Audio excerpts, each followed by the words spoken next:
Welcome to bushingfix.com. Today we're going to show you how to fix a shift lever in a Cadillac. Using the SR1Kit, you can do this when the shift lever is installed in the vehicle. You'll want to locate the brass bushing that sits inside the linkage.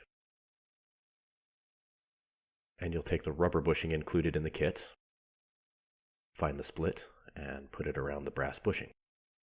And you'll want to orient the rubber bushing in a way that allows it to fit through the hole in the shift lever.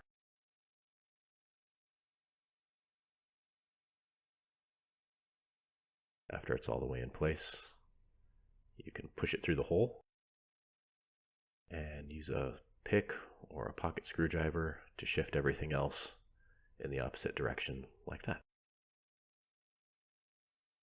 Next, you'll want to locate the steel washer that comes in the kit.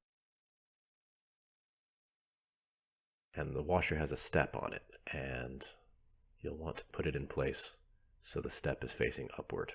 If you try to put this in upside down, it will not go into place.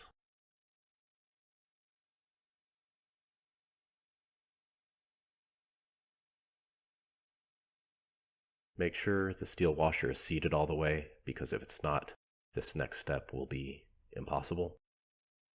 You'll want to take a pick or your pocket screwdriver and slide the brass bushing so it goes through the center of the washer. It doesn't have to be seated all the way, but that serves to lock the steel washer in place. And once you've done that, you can take the metal clip and lock the brass bushing in place.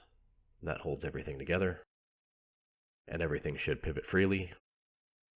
And once that's completed, you can reconnect the linkage rod that goes to the transmission. After that, test the installation by shifting the shifter back and forth, and that's it, you're done.